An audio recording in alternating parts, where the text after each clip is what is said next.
estamos acá para hablar la palabra de Dios, para honrar el nombre del Señor y para honrar las escrituras que el Señor nos ha dado.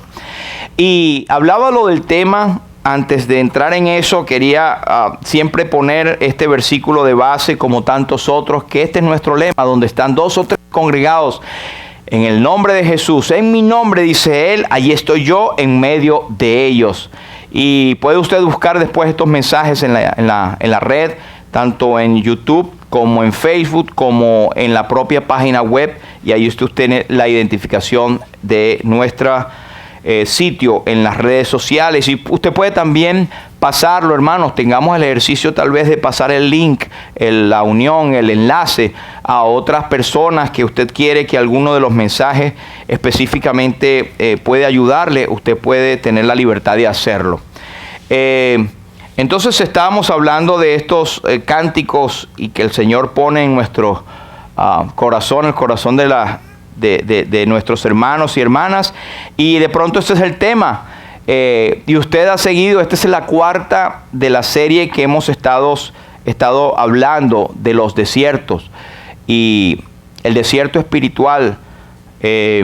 Siempre hablamos un poquito de la analogía de lo que existe como desierto. Ahí está un ejemplo típico de un desierto, con dunas, con sequedad, con falta de vegetación suficiente para mantener las vidas como la conocemos. Y como es un ambiente tan hostil, los animales que se crían allí son hostiles también. Así que si usted se encuentra una vez en un desierto espiritual, lo que usted va a encontrar allí es hostilidad. Pero esta tarde, en esta 4ª entrega, queremos hablar un poquito de las experiencias del pueblo de Israel en el desierto.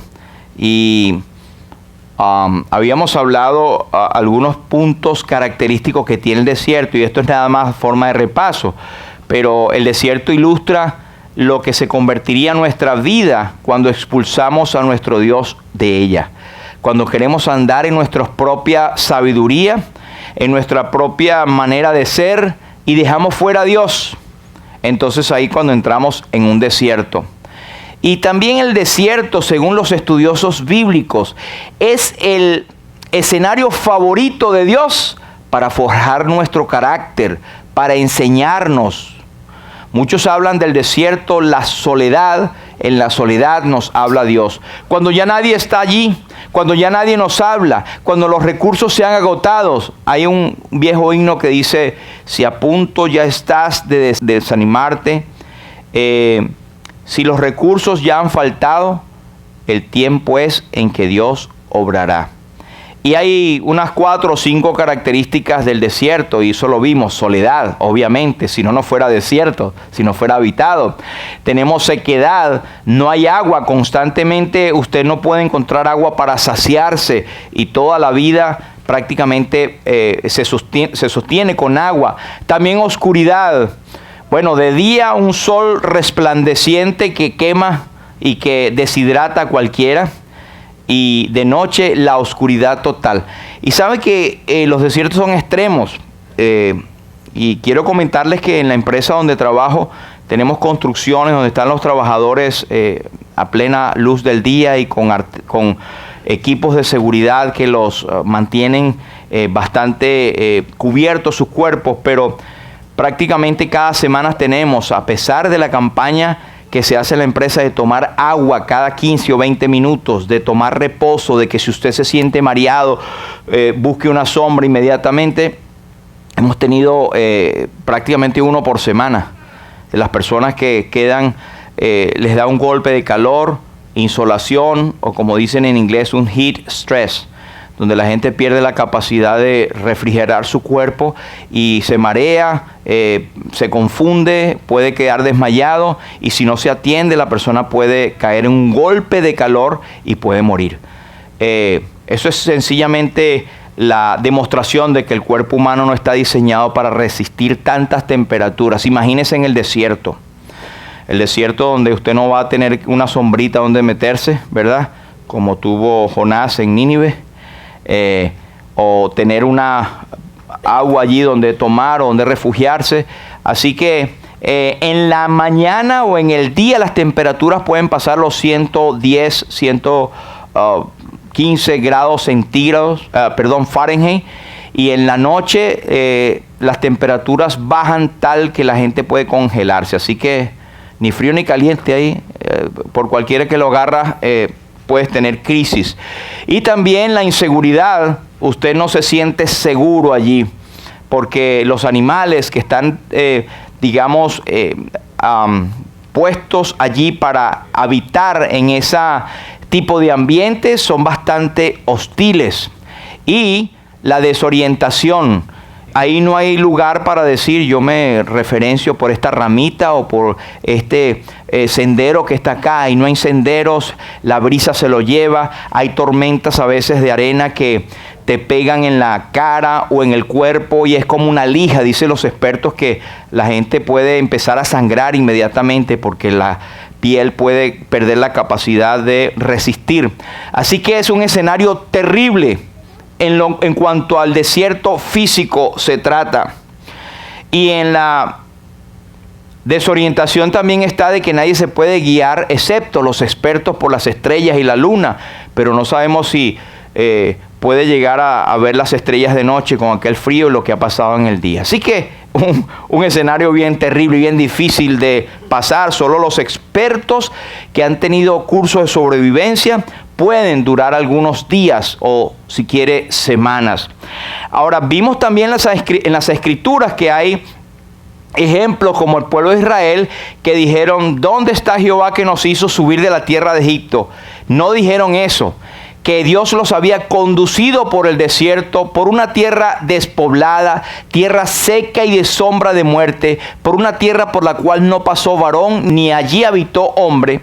Espantaos cielos sobre esto y horrorizaos, desolaos en gran manera, dijo Jehová. Este es un reclamo que el profeta Jeremías hace, Dios hablando por medio del profeta Jeremías acerca de la nación de Israel, que ellos no habían visto la benevolencia que Dios había tenido con ellos cuando habían estado en un desierto real.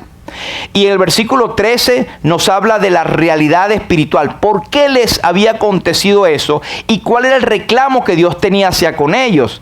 Decía, porque dos males ha hecho mi pueblo. Número uno, me dejaron a mí, fuente de agua viva, y cavaron para sí cisternas rotas que no retienen agua. Si lo llevamos al plano espiritual, bueno, aunque eso estaba en el plano espiritual, pero es cuando tú dejas a Dios, viene un desierto sobre tu vida.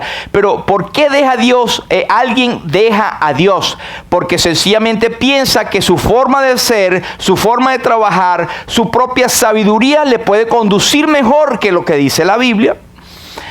Pero el versículo 19 es una advertencia que Dios hace. Dice, tu maldad te castigará y tus rebeldías te condenarán. Sabe pues y ve cuán malo y amargo es haber dejado tú a Jehová tu Dios y faltar mi temor en ti, dice el Señor Jehová de los ejércitos. Ahora la escritura, aunque tiene una interpretación local de lo que pasó en esa nación de Israel y que Jeremías 670 o casi 700 años después habla, antes de Cristo, realmente es una situación que se repite y que puede ser aplicada a cada uno de nosotros hoy en día. Habíamos visto una definición de desierto que en Hebreos Yesimón, cuando Dios hizo caminar por un desierto grande y espantoso, las características del desierto: grande, espantoso, lleno de serpientes ardientes, de escorpiones y de sed donde no hay agua. Sin embargo, Dios mostró y siempre muestra en medio de las condiciones más extremas su gracia. Y la gracia es el favor inmerecido de Dios, no porque lo merezcamos, sino por su amor y su bondad. Nos hace caminar, nos sacia milagrosamente, y hay algunos puntos que resaltamos la vez pasada, que es en Deuteronomios 32 y 10. Dice, los encontró por el desierto, por tierras secas y azotadas por el viento. Los envolvió en sus brazos, los instruyó, los cuidó como a la niña de sus ojos. Wow, mire qué bondad Dios se mostró aún para con un pueblo rebelde como es Israel. en las condiciones más extremas. Dios no se encuentra, y esto nos aplica perfectamente a nosotros. Dios nos envuelve en sus brazos, nos envuelve en su amor, pero también Dios, hay algo importante, nos muestra la enseñanza. La palabra los instruyó.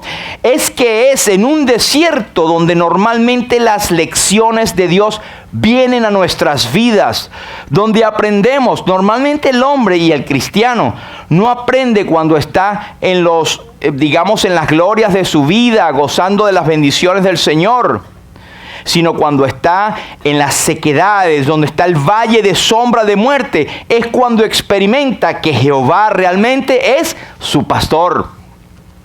Pero también está que Él nos cuida como a la niña de sus ojos. Es una expresión hermosa que usted y yo, una de las cosas que más cuidamos son los ojos. Sin los ojos usted no puede hacer nada. Esa es la ventana del alma. Esa es la manera por la cual vemos y nos comunicamos con el mundo. Él nos protege cariñosamente. Y esto es un énfasis que hacemos. Dios es un Dios de justicia. Dios no tolera el pecado. Dios castiga el pecado. Y Dios castigó el pecado en la persona del Señor Jesucristo, para que hoy tengamos salvación y vida eterna. Y la gente dice, no, siempre Dios es amor, pero se olvida de mencionar que Dios es justicia y es fuego consumidor, y que su justicia fue derramada completamente en la persona de Jesús. Por eso ahora nosotros podemos sentir el amor de Dios. Pero hay de aquel que rechaza la única manera o forma que Dios demostró para salvación, que es a través del Evangelio de Jesucristo.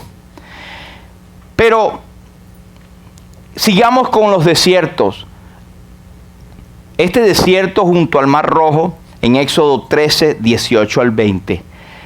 Mas hizo Dios que el pueblo rodease por el camino del desierto del Mar Rojo. Dios, por alguna razón que algunos pueden interpretar u otros quedan en el aire como yo, en vez de hacerlo pasar por una zona recta que va desde la tierra de Egipto, pasando por el desierto de Parán hasta la tierra prometida, tal vez un viaje de mucho menos tiempo, que se hacía en meses tal vez, o en días, dice algunos, Dios prefirió darles un rodeo por el desierto. Ahora, tiene varias explicaciones. Una de ellas es que Dios los hizo pasar por el desierto, atravesando el Mar Rojo para demostrar su poder. Y el pueblo de Israel nació prácticamente en el desierto y nació bajo la premisa de una redención. Ellos fueron liberados con poder desde Egipto y fueron pasados y sacados con poder al atravesar el Mar Rojo. Fueron redimidos cuando aquel cordero fue muerto y que fue puesto su sangre en los dos dinteles y en el poste. Cuando Dios dijo, háganlo eso para que el ángel cuando vea la sangre pase sobre ustedes. Y esa fue la forma como Faraón finalmente le dijo, váyanse. Sin embargo, váyanse y voy detrás de ustedes a matarlo. Pero tenemos ahí el desierto del Mar Rojo, Sucot, Etam y la entrada del desierto. Un poquito más en detalle. Quiero mostrarles Ahí tenemos el desierto Egipto. Está la parte de arriba donde está Ramses o Menfí y Sucot. De allí partieron ellos. Y vea esa línea roja donde ellos están pasando. Y justo donde está esa X es donde ellos se encontraron, digamos, atrapados entre el Mar Rojo y el poderoso ejército de Faraón que venía tras ellos. Y es allí donde sabemos toda la historia, cuando Moisés, por orden de Dios, abre sus manos y le dice al mar que se abra. Y ellos pasaron en seco, allí donde está la X. Fíjense, como dato curioso, son profundidades tremendas. En esa región donde ellos cruzaron, se han encontrado, en las profundidades, se han encontrado artefactos y cosas que son de artillería. y que nadie puede explicar a menos que entienda y sepa acerca de la historia bíblica, cuando todo el ejército de Faraón fue hundido después de esto pasar. Usted puede ubicar eso está en National Geographic y está en otras fuentes científicas. Pero luego ellos entraron, fíjese, después de la X, al pasar el Mar Rojo, en esa punta a mano derecha, está inmediatamente el desierto de Esam. Y a mano otra vez en el medio está el desierto de Parán, que es mucho más grande. Pero siguiendo la línea roja hacia abajo, usted va a encontrar el desierto de Sin. Y luego va a encontrar Refidim, más hacia la punta, donde encuentra el desierto de Sinaí. Y hay otros desiertos allí alrededor. En otras palabras, son los nombres los que cambian, pero son desiertos. Si vemos un poquito más a este mapa, vemos punto 1, 2, 3, 4, que son los pasos donde la Biblia nos dice que ellos tuvieron alguna secuencia mientras estaban en el desierto.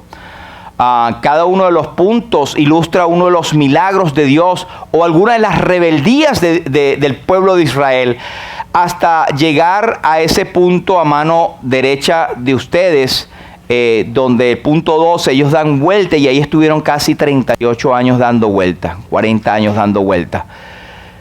¿Por qué? Porque ellos llegaron, vieron la tierra y mandaron unos espías, entre los cuales estaba Josué y Caleb. Y los otros vinieron, no, hay tremendos gigantes. No, mira, y ellos venían de un desierto.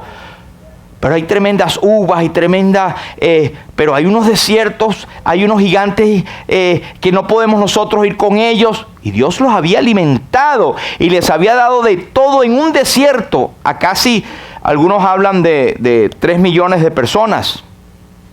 Sin embargo, Josué y Caleb fueron los únicos que dijeron, sí, hay gigantes, pero esa es la tierra que fluye leche y miel, y podemos conquistarla, y Dios nos la está dando, y con ese ánimo y ese vigor. Y los demás, no, pero mira, ustedes dos dicen eso, pero el resto de los espías dicen lo demás. Así que, bueno, por eso ellos no cruzaron para la tierra prometida, y fueron ellos condenados a estar vagando en el desierto. Pero lo que quiero hacer énfasis es entonces en esas partes donde ellos estuvieron en el desierto. Y hoy en día, si usted quisiera ir, lo va a encontrar. Esta es una foto del desierto de Parán. Contiene bastante gravilla debido a la falta de lluvia. Si no hay formación de tierra. Y si llegase a formar tierra como para que haya semilla, el viento la sopla y otra vez vuelve a estar estéril. Esa es parte del desierto de Parán. Usted se imagina con ese calor, esa temperatura, caminar por esas zonas rocosas. Y no tenían botas de esas que nosotros tenemos, donde usted casi ni siente las piedritas. ¿Usted ha sentido una piedrita en el zapato alguna vez? Sí, ¿verdad? Que uno se tiene que sacar y sacudir la media por una piedrita. Imagínate esa cantidad de piedras en tus zapatos que eran hechos rudimentariamente con cueros o pieles de animales, donde tú podías sentir el calor. Pues este es el desierto de Parán. Otro es el desierto de Sin, que era el límite sur de la tierra de Canaán. Este es como se ve el desierto de Sin. Usted no ve ni una sombrita ahí, excepto lo que hacen las rocas. Ese lo encontramos más descrito, sus límites, en Números 34. Pero ese es el desierto de Sin. Ahora vamos a ver un poco la aplicación espiritual, porque todo esto está en la Biblia, todo esto existe, todo esto está comprobado por donde ellos pasaron. El desierto junto al Mar Rojo, que fue donde vimos en la parte de arriba donde estaba la X, donde pasaron y cruzaron el Mar Rojo, pues dice Éxodo 13, 18 al 20. Mas hizo Dios que el pueblo rodease por el camino del desierto del Mar Rojo, y partieron de Sucot y acamparon en Etam, a la entrada del desierto. Ahí estaban ellos en el desierto, porque Dios los había llevado para allí. Pero vean ustedes la gracia de Dios en este aspecto, porque había un sol tremendo, un calor insoportable, y en la noche un frío y una oscuridad tremenda. En su gracia, dice la palabra de Dios, Jehová iba delante de ellos de día en una columna de nube para guiarles por el camino. Y de noche en una columna de fuego para alumbrarles, a fin de que anduviesen de día y de noche, para que no perdiesen tiempo. Pero también la columna de nube les tapaba. Nosotros cuando estamos en pleno sol, que hay una sombrita, cuando usted ve, es que están las nubes allí. Imagínese esa nube tremenda que estaba enfrente del pueblo de Israel, tapaba el sol y le daba sombra a toda la nación de Israel. Qué bondad la de Dios, qué gracia, qué cuidado cariñoso con Dios. Y a veces nosotros pensamos, yo estoy pasando por este calor de la vida. Y no sabes que Dios te está quitando del fuego, del horno que estuvieras. Y nada más percibes el calorcito. Dios está allí para protegernos, para en su gracia, aunque ni tú ni yo lo merecemos, Él nos cuida. Él es nuestra sombra. El que habita al abrigo del Altísimo morará bajo la sombra del Omnipotente. Pero de noche, el frío tremendo que había y la oscuridad, pues Dios se manifestaba en una columna de fuego para alumbrarles, a fin de que anduviesen de día y de noche. Y estoy seguro que no solamente es para alumbrarles, sino para darle calor en aquella región inhóspita de frío. Cualquiera que sea tu situación como desierto, Dios está allí para proveer la solución. ¿Por qué? No es que nada puede agarrarle a Dios como, ops, mira, se me pasó esta. Dios es el creador. Dios tiene todas las cosas planificadas desde antes de la fundación del mundo. Pues si tenía al Señor Jesucristo como el Cordero bendito preparado desde antes de la fundación del mundo, pero manifestado en estos postreros tiempos por amor a nosotros, ¿cuánto más nosotros? Dice Romanos, si Él, Dios, que no escatimó ni a su propio Hijo, ¿cómo no nos dará también con Él todas las cosas? Eso es maravilloso pensar que aún en nuestros desiertos, cualesquiera sean, Dios puede proveer para nuestra tranquilidad y nuestro cuidado. Y un punto importante en el versículo 22 es que nunca se apartó de delante del pueblo la columna de nube de día, ni de noche la columna de fuego. Dios estaba allí, fiel. Dice la palabra de Dios en Timoteo que aunque fuésemos infieles, el Señor permanece fiel. Él es fiel a lo que prometió. A veces a mí me da bastante como insatisfacción y prácticamente un sentimiento de rabia, y debo controlarme cuando hay unos buenos hermanos bien intencionados pero mal informados, mal instruidos y que no buscan su palabra en la palabra de Dios, que dicen que Dios te puede quitar la salvación, que si eres infiel Dios te quita la salvación, puedes perder la salvación. Están diciendo que Dios es un infiel, o que Dios es un ser que es como un hombre, que no cumple sus promesas. Si Dios nos dio la vida eterna en Cristo, Él nos la dará. Estoy seguro, decía el apóstol Pablo, que Él es poderoso para guardar mi depósito para aquel día. Así que podemos confiar en su palabra. Dios es fiel. Amén. Pero también, para seguir la aplicación de esta parte, es que el salmista pudo decir en el Salmo 27, muy amado y conocido por todos, cuando David decía, Jehová es mi luz y mi salvación, ¿de quién temeré? Jehová es la fortaleza de mi vida, ¿de quién he de atemorizarme? Aunque un ejército acampe contra mí, no temerá mi corazón. Aunque contra mí se levante guerra, yo estaré confiado. Una cosa he demandado a Jehová, esta buscaré, que esté yo en la casa de Jehová todos los días de mi vida, para contemplar la hermosura de Jehová y para inquirir en su templo. Porque Él me esconderá en su tabernáculo en el día del mal. Me ocultará en lo reservado de su morada. Sobre una roca me pondrá en alto. Aunque mi padre y mi madre me dejaran, con todo Jehová me recogerá. No me entregues a la voluntad de mis enemigos. Hubiera yo desmayado si no creyese que veré la bondad de Dios en la tierra de los vivientes. Aguarda a Jehová, esfuérzate y aliéntese su corazón. Sí, espera a Jehová. Qué tremenda fortaleza nos trae este salmo. Y viene muy al tiempo con lo que estamos hablando. Para aquella gente que estaba en oscuridad en el desierto, Dios era su luz. ¿Estás pasando por alguna oscuridad en tu vida? Y cuando digo oscuridad en tu vida, no es que no pagaste el FPL, sino que sencillamente tu vida anda como sin una guía. No ves luz, no ves una sabiduría en lo que estás haciendo o donde te estás conduciendo. Parece que estuvieras a ciega. Pues el salmista se sintió así. Muchos de nosotros nos hemos sentido así. Pero ¿sabe qué? El Señor Jesucristo, San Juan 8:12 dice: yo soy la luz del mundo. Solamente lo vas a disfrutar con lo que Él dice: el que me sigue no andará en tinieblas, sino que tendrá la luz de la vida. El que me sigue.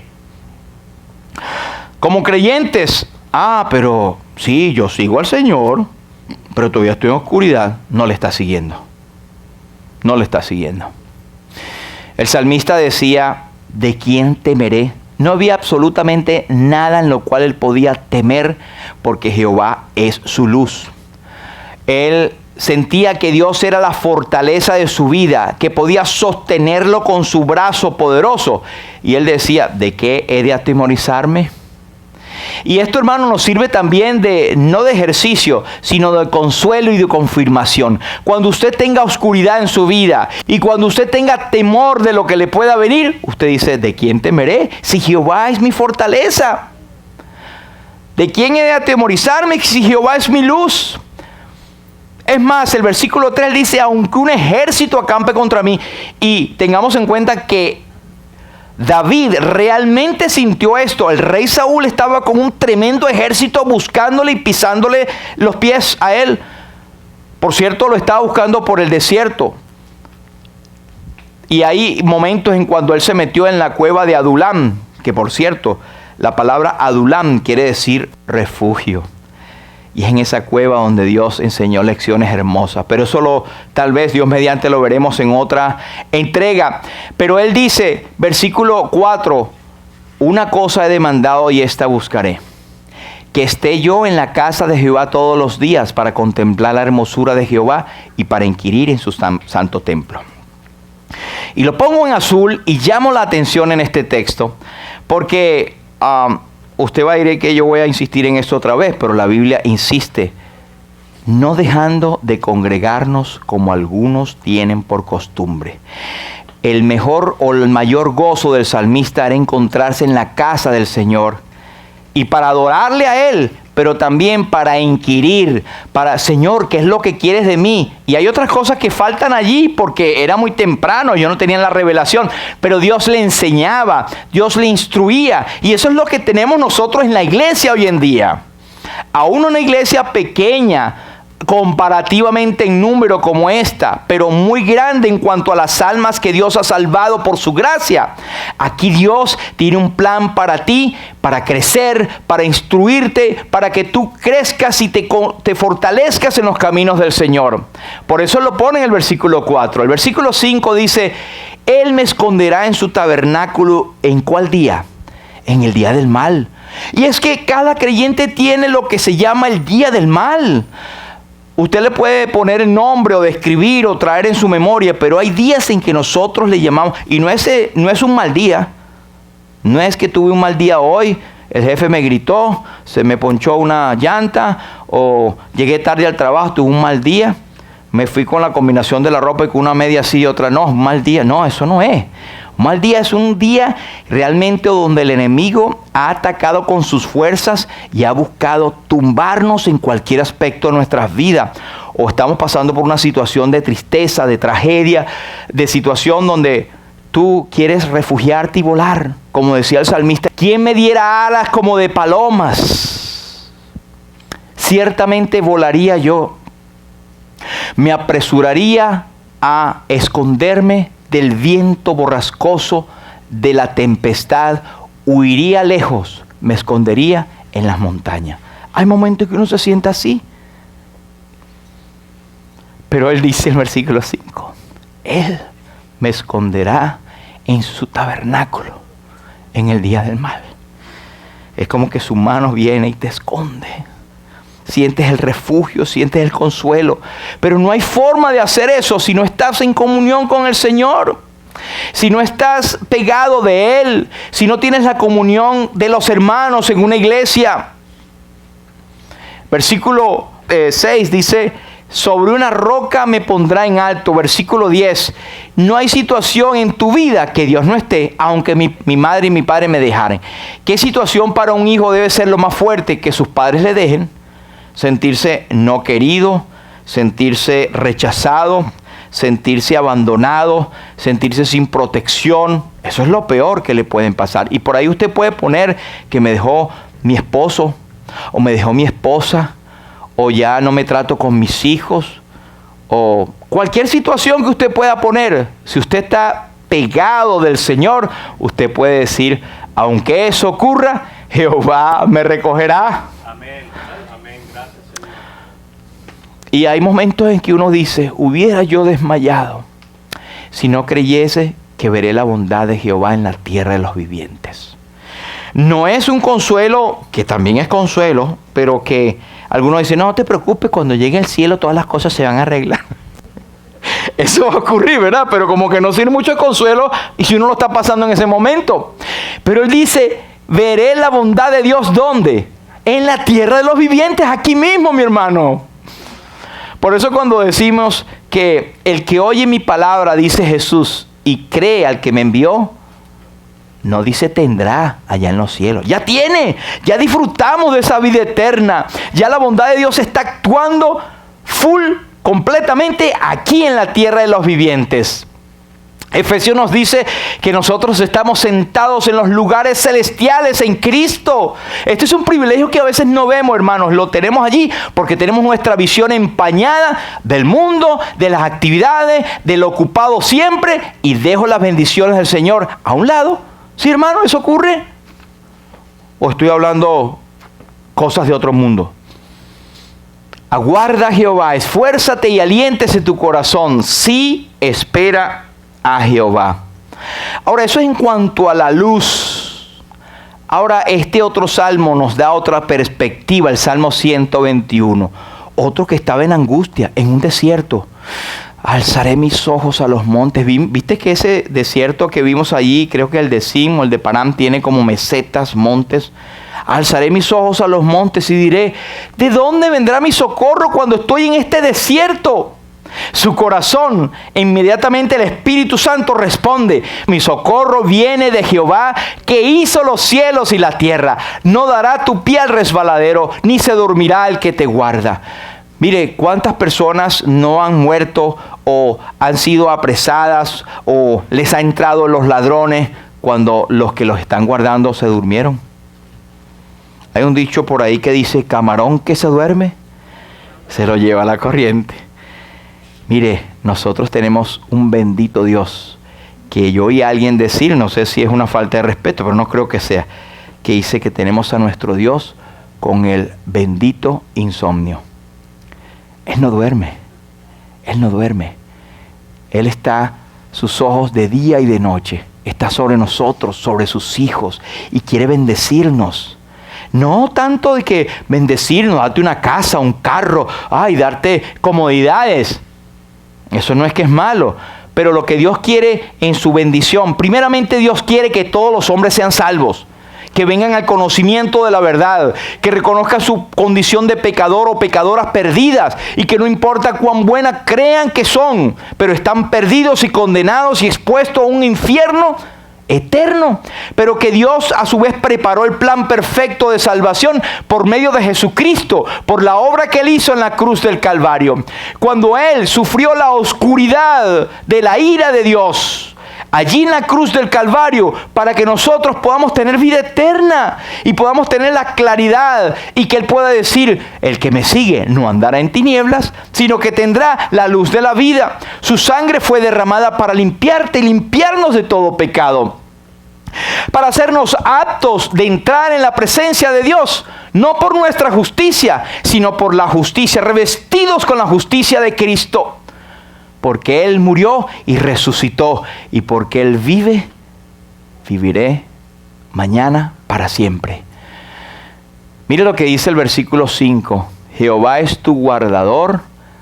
Y ahí está el énfasis. Jehová es tu sombra a tu mano derecha. Así que si estás ahora en el desierto donde ese sol, ese rayito de sol espiritual te está pegando y te estás cansando.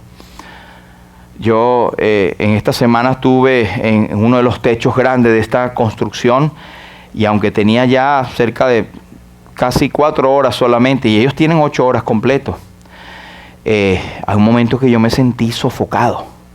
Sentí como que lo que yo estoy respirando es tan caliente que mis pulmones se empiezan a sentir como fatigados y empezó una palpitación rara allí y yo dije, Señor, déjame agarrar. Y tomé agua y me puse una sombrita que estaba en una pared y ahí estuve y cuando la gente tú sabes, yo bajé mis escaleras y me fui para la oficina. Porque si no me da, eso creo que fue un principio de heat stress o de golpe de calor o de insolación. Uno reconoce. Y esto me hace pensar del proverbista cuando dice, el avisado ve el mal y se aparta, mas el simple pasa y recibe el daño. Y no es verdad que muchas veces nosotros tenemos muchas indicaciones. Mira, hay una insolación por ahí, el sol te está pegando, mira, no, yo aguanto eso, yo sigo. Mira, esa situación no debe, no, yo sé cómo mejorarla, yo sé cómo manejarla. Y no te diste cuenta hasta que fue demasiado tarde. En palabras del Génesis o Mateo, dice que y no entendieron hasta que vino el diluvio y se los llevó a todos. No va a ser el diluvio, pero puede ser una insolación que desde un punto de vista espiritual puede ser un cansancio y un desmayo y un decaimiento y una caída que va a tal vez a manchar o a dañar nuestro testimonio. Pero Jehová es tu sombra, tu mano derecha. Y cuando dice que es tu sombra, primero vemos allí que es tuya. No es que es la sombra. Hay gente que dice, Jesús es el Salvador del mundo. No, es tu Salvador. ¿Es tu Salvador? Porque la gente dice, es el Salvador del mundo. No, son de los que creen. Jesús puede ser el Salvador del mundo, pero no es tuyo a menos que te hayas apropiado de esa salvación que Él ofrece. Ninguna de estas bendiciones pueden ser tuyas, lo digo honestamente y con la autoridad de la palabra de Dios, a menos que hayas entregado tu vida al Salvador. Esto es para uno que comprende, que es creyente. Sin embargo, la bondad de Dios es tan grande que aún al inconverso, al que no es creyente, Dios le protege, su gracia le preserva para llevarlo al encuentro del Señor Jesucristo. ¿Será ese tu caso? Ahora, versículo 6, mire, bueno, déjeme terminar el versículo 5 que estaba dando la idea. Es tu sombra, es tuya, puede ser tuya por medio de la fe. Yo lo que quiero que, sí, mi Diosito sea mi sombra, pero más nada. Y el resto de tu vida tú la vives como a ti te da la gana. Eso no funciona así. Eso no es así. En palabra de José Montá. Pero dice, a tu mano derecha. ¿Qué quiere decir? Como cuando ahí estábamos en la reunión el viernes, una reunión bastante fuerte y candela que estuve en la compañía. Y llegó una plana de la compañía, de uno de los subcontratistas, y estaba un señor que era prácticamente el dueño de esa contratista y estaba un muchacho a mano derecha. Ese es el superintendente, a quien él delega todas las cosas. Su mano derecha. Cualquier cosa, mira, ¿qué dice? Ahí está, no, esta es mi mano derecha. En él confiaba, en él podía tomar ventaja, él podía responderle, él podía tener toda la confianza en él. Era a su disposición allí. Cuando nosotros decimos, Jehová es tu sombra a tu mano derecha, es que está a tu favor. Cuando vimos a tu izquierda, eso ya hay que ponerse, porque dirá a los de la izquierda, apartaos de mí. ¿Se acuerdan en Mateo los juicios? Pero las derechas. Nosotros tenemos a nuestro Dios del lado nuestro. Del lado nuestro. Es tu sombra a tu mano derecha. Por lo tanto, el sol no te fatigará de día, ni la luna de noche. Ahí tenemos los dos conceptos. ni de día ni de noche. Cualquiera sean los extremos, Dios está allí. Jehová te guardará de todo mal. Él guardará tu alma. Más tarde el salmista, y hoy lo leímos en el Salmo 103, mi hermano Francisco lo leyó, que bendiga todo mi ser su santo nombre, todo mi ser. Y el apóstol Pablo después lo aclara más en Tesalonicenses. Todo vuestro ser, espíritu, alma y cuerpo sean guardados, irreprensibles hasta la venida del Señor. Todito, hermano, a nosotros no nos va a pasar nada a menos que sea la voluntad de Dios. Y no sabemos qué encierra el futuro, pero sí sabemos quién lo encierra y está a nuestro favor. Jehová guardará tu salida y tu entrada desde ahora y para siempre. Para siempre, hermano. Esto no son cosas que... son cosas que empiezan aquí y se extienden hasta la eternidad. Por eso es la pasión nuestra como creyentes, como expositores de la palabra, como simples cristianos. Es que tenemos una pasión, un fuego, una alegría por pronunciar, por hablar de la palabra de Dios y el beneficio que nos ha hecho a nuestra alma. Y queremos que eso sea contagioso. Ayer íbamos a visitar a un sobrino mío. Estábamos en la otra costa y sus padres están aquí, mis suegros. Y vamos a pasar por su casa, queda 10 minutos. No podemos, porque el muchacho tiene el flu, la influenza hasta.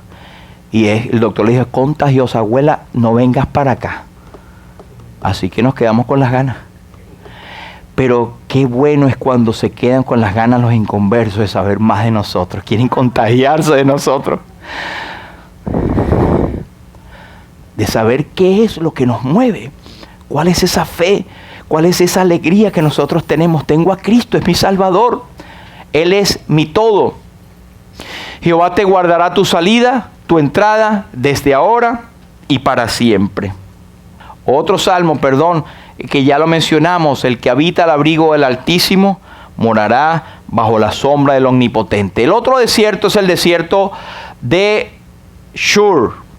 Este desierto está en Éxodo 15 y 22. E hizo Moisés que partiese Israel del Mar Rojo y salieron al desierto de Shur. Y anduvieron 3 días por el desierto sin hallar agua. Y llegaron a Mara y no pudieron beber las aguas de Mara. ¿Por qué? Porque eran amargas. Por eso le pusieron el nombre de Mara. Entonces el pueblo murmuró contra Moisés y dijo, ¿qué hemos de beber? En su gracia, dice que Moisés clamó a Jehová y Jehová le mostró un árbol y lo echó en las aguas. Y las aguas se endulzaron. Allí les dio estatutos y ordenanzas y allí los probó. Entonces tuvieron este desierto y... es un espejismo, hermanos. Los desiertos se ven espejismo, pero esto no era un espejismo. Pero estoy pensando en los desiertos espirituales donde nosotros encontramos aguas. Pero estas son las aguas que el mundo sirve y que son amargas.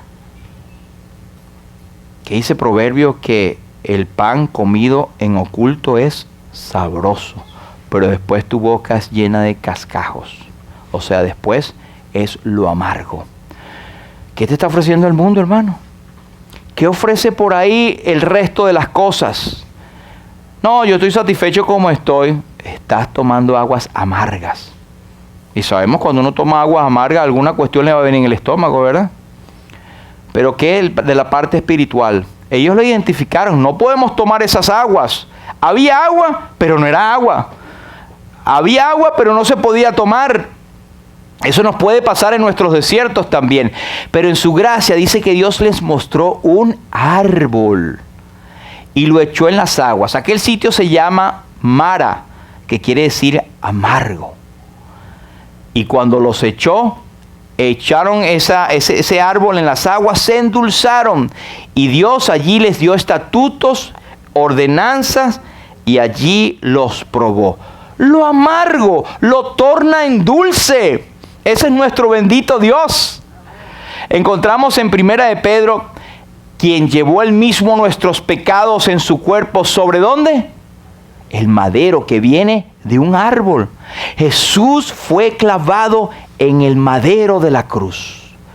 y Él llevó la copa amarga de aflicción para que nosotros tuviésemos la dulce salvación que hoy disfrutamos.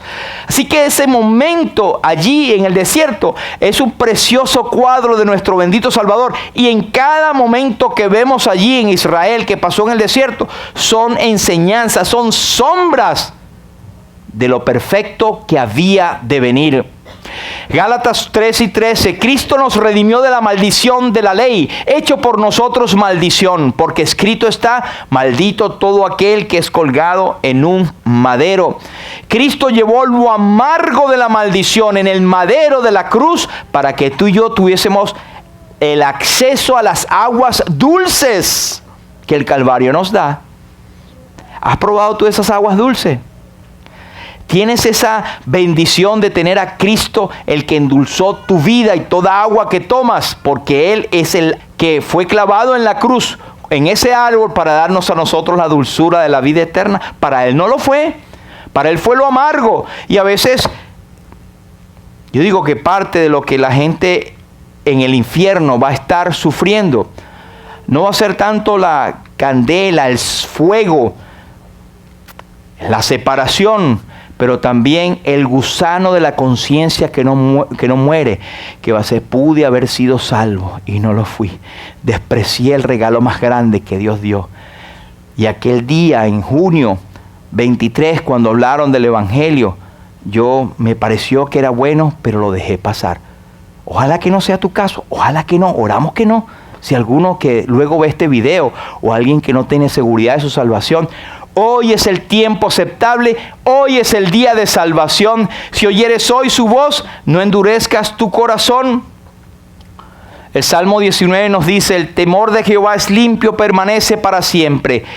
Los juicios de Jehová son verdad, todos justos. Deseables son más que el oro, más que mucho oro afinado, y dulces más que la miel y la que destina del panal. Eso es la palabra de Dios.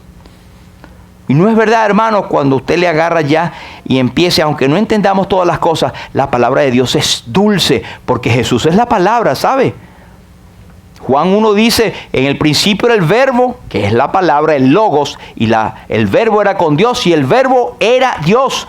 Jesús es el verbo hecho carne. Jesús es la palabra. Dulce es más que el oro afinado. Tu siervo además es amonestado con ellos, en guardarlos hay grande galardón. Aquí tenemos la otra foto del desierto de Sin, en la península del Sinaí, entre Israel y Egipto. Ahí está esa parte del desierto. Hoy en día, por supuesto, hay carreteras, pero en ese tiempo no lo había.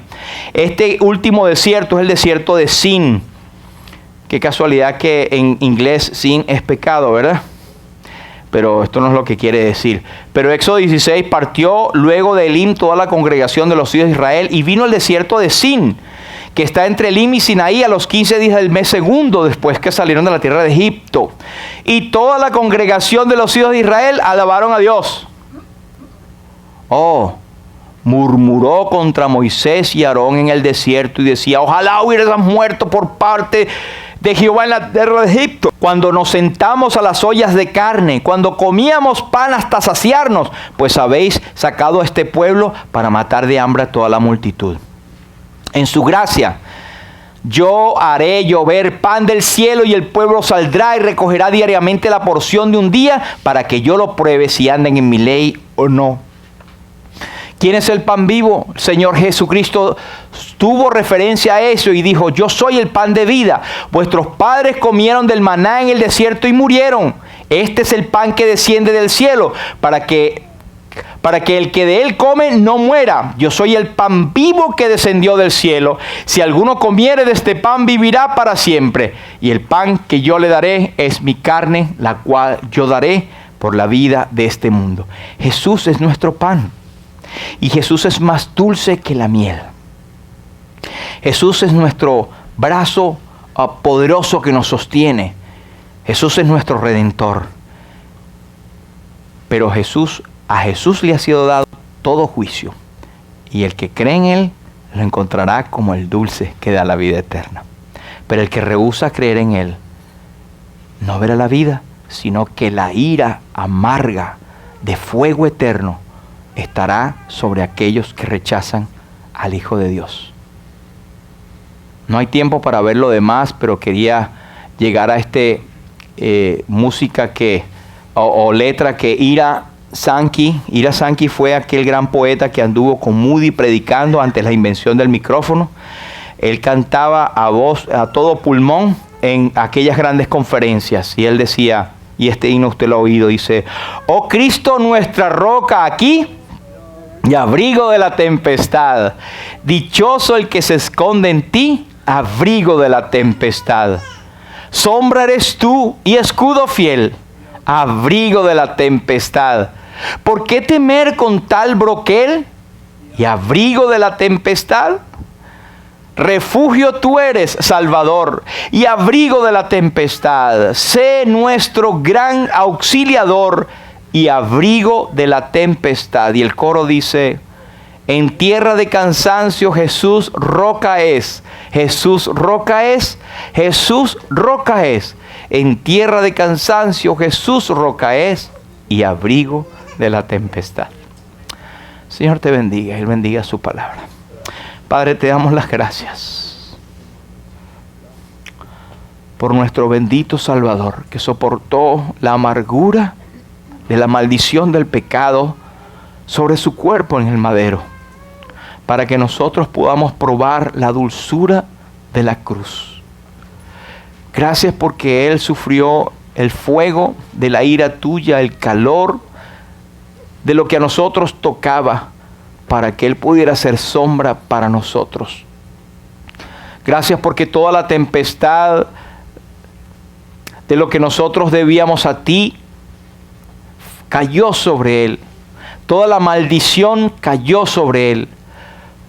Y Él para nosotros es nuestro refugio en esa tremenda tempestad. Gracias, Señor, por las lecciones que aprendemos del pueblo tuyo de Israel allí en el desierto, porque cada lección nos lleva a Cristo, nos muestra al Salvador, nos muestra tu bondad, pero también nos muestra nuestro corazón, porque en Israel estamos nosotros reflejados, en murmuradores, en desanimados, en inexpertos, en inmaduros, en todo lo que podemos pensar de ellos y ver de ellos, también lo tenemos nosotros.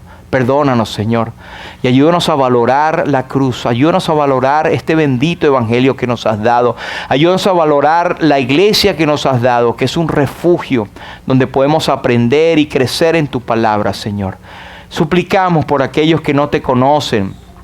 Si hay alguno que esté entre nosotros, que no tiene la garantía, la seguridad de la vida eterna, que pueda refugiarse en Cristo antes que sea demasiado tarde. Y por aquellos que no nos ven o que nos verán luego por las redes, te suplicamos que tu palabra pueda llegar a ellos también, para que puedan reconocer su condición de pecador o pecadoras y puedan aceptar a Cristo como su Señor y Salvador. A ti sea la gloria, Señor. Gracias por tu palabra. Gracias por el consuelo, refugio, calor, agua, alimento, todo lo que nos da, Señor. Sobre todo la vida eterna y la comunión contigo por la obra de Jesús. Gracias por tu evangelio. Gracias por podernos haber ayudado, Señor, a exponer con mucha debilidad el mensaje de salvación. Tú bendigas tu palabra, Señor, y a ti sea la gloria en el nombre precioso de Jesús. Amén, amén, amén.